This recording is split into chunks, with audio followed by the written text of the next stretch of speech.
Hello dear student, एक बार फिर से बहुत बहुत स्वागत है हमारे यूट्यूब चैनल RKITI में। तो इस वीडियो में हम देखेंगे जो इलेक्ट्रीशियन का मिक्स क्वेश्चन चल रहा है सीरीज। ये 5वां लेक्चर है। इससे पहले 4 लेक्चर ऑलरेडी अपलोड हो चुका है, तो अगर आप लोग नहीं देखे हैं तो हमारे प्लेलिस्ट में जाके ज़रूर देख लीजिएगा। और हमारे चैनल पे जुड़ गए हैं तो इसे सब्सक्राइब करके बेल आइकन प्रेस कर दीजिएगा।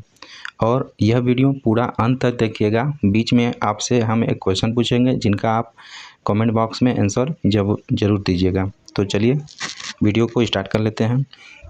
और ये वीडियो बहुत ही अच्छा क्वेश्चन इसमें है और सभी का एनालिसिस हम करेंगे। तो पहला क्वेश्चन देखते हैं। एक पूर्ण भार ट्रांसफार्मर में 800 वाट ताम्र हानि है, तो अर्धभाग पर यह हानि है। यानी दिया है एक पूर्ण भार ट्रांसफार्मर में 800 वाट ताम्र हानि है, तो उसमें अर्धभार पर हानि बताना है। ठीक है, तो इसका एक फार्मूला होता है अर्ध भाग पर हानि, कॉपर हानि। कौन सी हानि? कॉपर हानि। अर्धभार पर कॉपर हानि बराबर 1/2 का होल स्क्वायर इंटू पूर्ण भार पर कॉपर हानि, कॉपर लॉस। ठीक है, तो यह फॉर्मूला हम फिट करेंगे। अर्धभार पर हमें ज्ञात करना है और पूर्ण भार पर 800 दे दिया है, इसमें मान पुट करके हम निकाल लेंगे। तो अर्धभार पर ज्ञात करना है बराबर 1/2, 2 का स्क्वायर हो जाएगा 4 हो जाएगा, इंटू फुल लोड पर दिया है 800, तो 4 दूनी 8 काट लेंगे, आ जाएगा कितना? 200 वाट। ठीक है, राइट आंसर ऑप्शन सी हो जाएगा 200 वाट। ठीक है, तो इसमें दोस्तों आपको क्या करना है कि वो जो न्यूमेरिकल बनाने के लिए जो फार्मूला है उसको आप अच्छे से याद कर लेंगे। हाफ लोड पर कॉपर लॉस बराबर 1/2 का स्क्वायर इंटू फुल लोड पर कॉपर लॉस।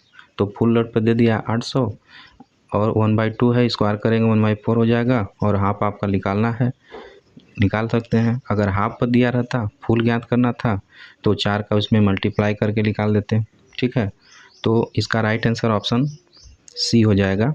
ये इम्पॉर्टेंट क्वेश्चन है, UPPCL TG2 में 2021 में पूछा हुआ क्वेश्चन है। चलिए आगे क्वेश्चन देखते हैं।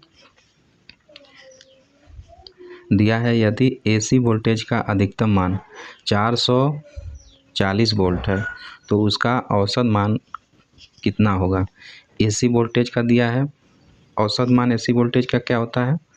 तो V एवरेज बराबर 2Vm/पाई, या इसे सोल्व करते हैं तो 0.367 होता है। ठीक है, इतना क्या होता है? Vm होता है। तो बस इसमें मान आपका 440 रख देंगे, क्योंकि अधिकतम मान दिया है, V मैक्स का मान ज्ञात दे दिया है, और हमें V एवरेज ज्ञात करना है किसमें? AC में। ठीक है, तो इसमें आप 0.6337 इंटू 440 जब गुणा करेंगे तो लगभग 280.28 वोल्ट आ जाएगा। ऑप्शन ए आपका बिल्कुल सही हो जाएगा। ठीक है, तो इसका फार्मूला आप याद रखिएगा। वही पूछ देता RMS वैल्यू में, तो भी RMS बराबर होता है Vm/√2। ठीक है, इसका अलग हो जाता। V एवरेज दिया है AC में, तो V एवरेज का होता है 2Vm/पाई होता है। ठीक है, याद रखेंगे। चलिए अगला क्वेश्चन देखते हैं। 3 फेज स्टार कनेक्शन 4 तार प्रणाली संतुलन भार में निष्क्रिय अवस्था में धारा का मान कितना होता है?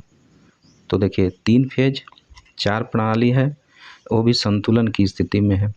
ठीक है, तो धारा का मान जो हो जाएगा 0 हो जाएगा। ठीक है, अगर अनबैलेंस रहता, असंतुलित रहता, तो स्टार कनेक्शन में यदि असंतुलित रहता तो इसमें भी मान लीजिए न्यूट्रल में भी कुछ करंट प्रवाहित होता, लेकिन इसमें क्या है? संतुलित है। तो संतुलन की स्थिति में जो निष्क्रिय भार जो निष्क्रिय होता है, यानी न्यूट्रल में जो धारा का मान हो जाएगा वह 0 हो जाएगा। ऑप्शन डी आपका सही हो जाएगा। अगला क्वेश्चन है, वह ट्रांसफार्मर कौन सा है जिसमें कोई लॉस नहीं होता? तो देखिए परसेंट लॉस तो ऐसा कोई चीज़ बना नहीं है जिसमें ना हो, लेकिन ट्रांसफार्मर में बात करते हैं तो एक आइडियल ट्रांसफार्मर होता है जिसमें 100% लॉस नहीं होता है। ठीक है, तो आइडियल जो ट्रांसफार्मर होता है उसमें जो है लॉस, कोई लॉस नहीं होता है। ऑप्शन सी आपका सही हो जाएगा, आइडियल ट्रांसफार्मर। अगला क्वेश्चन है, वोल्टेज ग्रेडिंग के अनुसार 251 वोल्ट से 650 वोल्ट के बीच वोल्टेज रेंज क्या कहलाती है? तो देखिए, जो लो वोल्टेज होता है 250 वोल्ट तक होता है।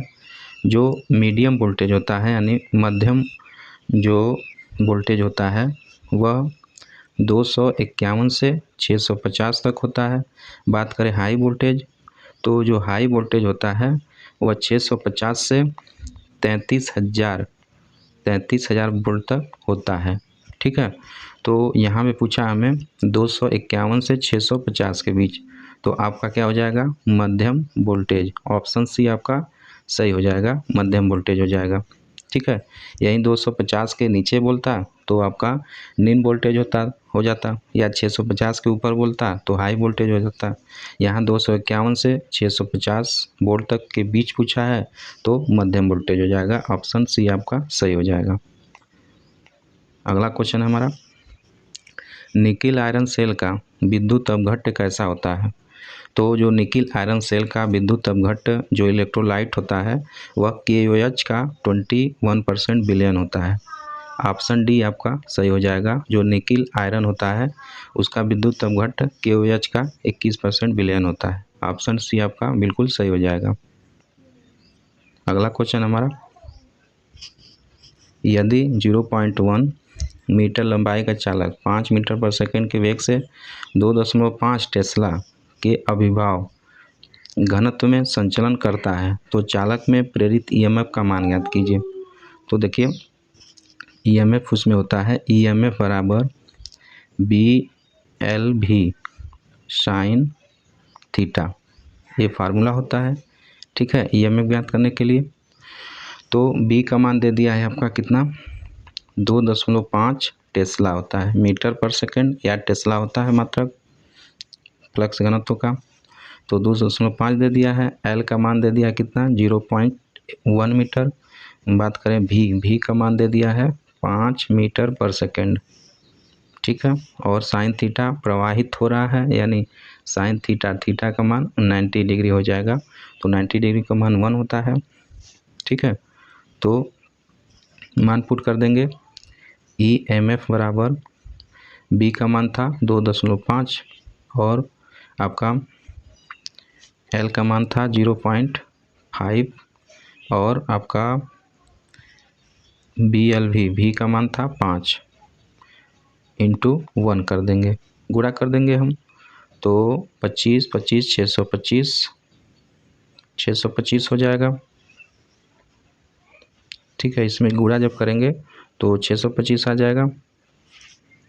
L का मान था 0.1 है ना, तो इसमें जब गुणा करेंगे तो आपका क्या आ जाएगा, 1.25 वोल्ट आ जाएगा, यानी ऑप्शन आपका डी बिल्कुल सही हो जाएगा। ठीक है, तो फार्मूला आप याद रखेंगे, EMF निकालने के लिए BLV साइन थीटा होता है। ठीक है, उससे अपना निकाल लेंगे, तो ऑप्शन डी आपका सही हो जाएगा।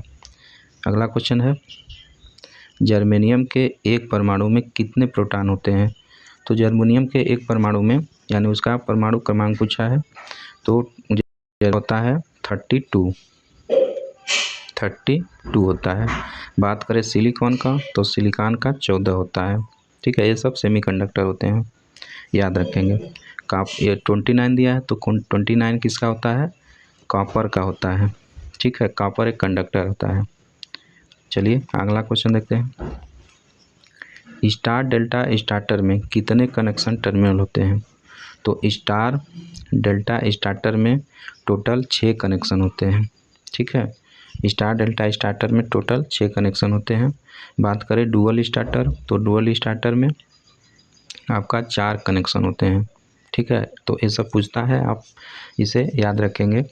ठीक है, और डुअल स्टार्टर 5 हार्स पावर तक प्रयोग किया जाता है मोटर में, और आपका जो स्टार डेल्टा स्टार्टर होता है तो 5 HP से 20 HP के बीच मोटर के लिए प्रयोग किया जाता है। वही बात करते हैं, एक होता है ऑटो ट्रांसफार्मर। ऑटो ट्रांसफार्मर यह कितना का होता है, तो 20 HP से ऊपर वाली जो मोटर होती है उसमें ऑटो ट्रांसफार्मर का प्रयोग किया जाता है। ठीक है। और ये सब स्क्वायरल के जो इंडक्शन मोटर होते हैं उसमें स्टार्टर के रूप में प्रयोग किया जाता है। स्टार्टर का काम क्या होता है, क्या काम होता है, स्टार्टिंग करंट को लिमिट करना यानी कम करना। 5 से 7 गुना जो करंट स्टार्टिंग प्रवाहित होती है मोटर में, स्क्वायरल केज मोटर में, तो उसे वह कम करता है। ठीक है। और जैसे 75 से 80% मोटर गेन कर लेती है तो उसे नॉर्मल कंडीशन में ले आते हैं। ठीक है। तो यहाँ याद रखेंगे आप, स्टार डेल्टा स्टार्टर में कितने कनेक्शन होते हैं, तो 6 कनेक्शन होते हैं। ऑप्शन सी बिल्कुल सही हो जाएगा। अगला क्वेश्चन है, पोल की संख्या कितनी होने पर 50 हर्ट्ज इंडक्शन मोटर की गति संभवतः सबसे अधिकतम होती है। तो देखिए, पोल की गति जितना पोल की संख्या कम से कम करेंगे यानी 2 करेंगे तो हमारा जो स्पीड होता है वह मैक्सिमम होगा। तो पोल की संख्या 2 रखेंगे तो हमारा जो स्पीड होगा वह 3000 RPM हो जाएगा, जो अधिकतम होता है। ठीक है। फार्मूला होता है NS बराबर 120 F/P, यानी NS इन्वर्सली प्रोपोर्शनल P होता है। यानी पोल की संख्या जब जितना भी कम रहेगा तो नंबर ऑफ स्पीड उतना ज़्यादा हमारी रहेगी। ठीक है। तो 2 पोल का जो होता है वह सबसे मिनिमम 2 पोल रख सकते हैं, एक साउथ एक नॉर्थ, तो उसमें क्या होगा, सबसे ज़्यादा स्पीड होगी 3000 RPM। जैसे जैसे पोल की संख्या बढ़ाते जाएंगे वैसे स्पीड हमारी कम होती जाएगी। तो इसका ऑप्शन 2 हो जाएगा। अगला क्वेश्चन देखते हैं, एक ट्रांसफार्मर की प्राथमिक वाइंडिंग 240 वोल्ट की आपूर्ति के साथ संयोजित है और प्राथमिक/द्वितीयक घूर्णन का अनुपात 1:4 है, तो द्वितीयक वोल्टेज कितना होगा। ठीक है।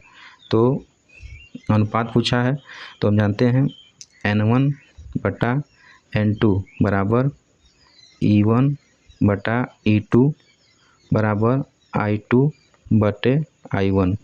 तो संबंध पूछा है इसमें E1 E2 N1 N2 में, तो हम निकाल लेंगे क्या क्या दिया है हमारा। तो देखिए, E1 दे दिया है, E1 कितना है 240 वोल्ट। फिर अनुपात दिया इसका प्राइमरी टू सेकेंडरी का, N1 का मान 1 है, N2 का मान कितना है 4 है, और यहाँ से E2 हम निकाल लेंगे। ठीक है, चलिए निकाल लेते हैं। तो E1 बराबर E2, N1 बराबर N2, तो E1 का मान 240 है बटा के E2 निकालना हमें, N1 का मान 1 है बटा N2 का मान 4 है, तो या E2 बराबर कितना हो जाएगा, 4 से इधर गुणा करेंगे तो 4 चौके 16, 4 दूनी 8, 1 9, यानी 960 हो जाएगा, वोल्ट हो जाएगा। ठीक है। तो ऑप्शन आपका सी बिल्कुल सही हो जाएगा, 960 वोल्ट हो जाएगा। तो इसे आप याद रखेंगे, बहुत ही इंपॉर्टेंट क्वेश्चन है। इस तरह रेशियो का आपका ट्रांसफार्मर में पूछता रहता है। ठीक है। अगला क्वेश्चन देखते हैं, सिंगल फेज फैन मोटर की दिशा को किस प्रकार बदला जा सकता है। तो सिंगल फेज फैन मोटर की जो दिशा होती है उसे हम बदलने के लिए जो रनिंग या स्टार्टिंग वाइंडिंग में टर्मिनल में से किसी एक को चेंज करके आपस में बदलकर हम उसकी जो गति की जो दिशा है वह चेंज कर सकते हैं। ठीक है। तो हम जानते हैं सिंगल फेज में 2 वाइंडिंग होती है, एक रनिंग वाइंडिंग, एक स्टार्टिंग वाइंडिंग जो फैन होता है। तो इसमें क्या करते हैं, रनिंग या स्टार्टिंग वाइंडिंग का कोई एक टर्मिनल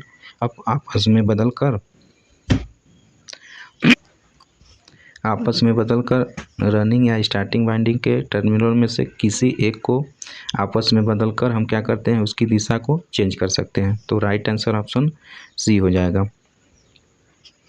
अगला क्वेश्चन है, गलत संयोजन विधि द्वारा मापी जा रही विद्युत मात्रा के प्रभाव को क्या कहा जाता है। तो गलत संयोजन द्वारा मापी गई विद्युत धारा के प्रभाव को हम मानवीय त्रुटि कहते हैं। ऑप्शन आपका डी हो जाएगा। अगला क्वेश्चन है, प्रतीक आरेख में प्रदत्त यानी डायोड की पहचान करें। यह डायोड दिया गया है, इसकी पहचान करना है कौन सा डायोड है। तो यह डायोड जो होता है दोस्तों स्थिर धारा डायोड है। ऑप्शन आपका बी सही हो जाएगा। जो जीनर डायोड होता है आपका, तो जीनर डायोड इस तरह होता है, ऐसे जीनर डायोड हो जाता है। ये जीनर डायोड का फिगर होता है। बात करें प्रकाश उत्सर्जन डायोड यानी एलईडी जो होता है, तो एलईडी ऐसे होता है, लेकिन इसमें ऊपर की तरफ तीर बना होता है प्रकाश उत्सर्जित के लिए। ठीक है, इसका ठीक उल्टा जो होता है फोटो डायोड होता है, ऊपर से नीचे तीर लगा हुआ रहता है, वैसा सिंबल आपका फोटो डायोड होता है।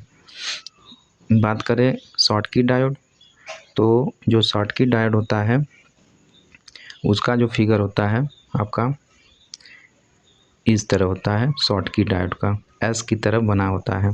ठीक है, तो यहाँ ये फिगर दिखाया गया था, तो फिगर क्या शो करता है, स्थिर डायोड, स्थिर धारा डायोड। ऑप्शन बी आपका बिल्कुल सही हो जाएगा।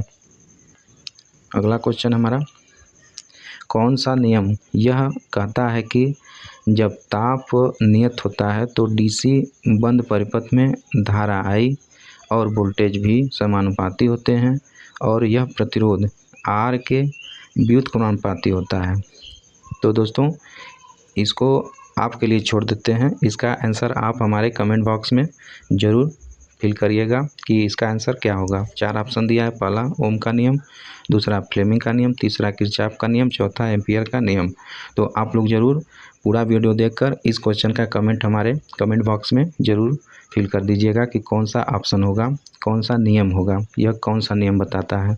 अगर वीडियो पसंद आया है तो एक बार लाइक करिएगा और चैनल को सब्सक्राइब जरूर करिएगा, अपने फ्रेंड सर्किल में शेयर करिए। ठीक है, मिलते हैं इसी तरह नेक्स्ट क्वेश्चन के साथ नेक्स्ट वीडियो में। तब तक के लिए जय हिंद, जय भारत।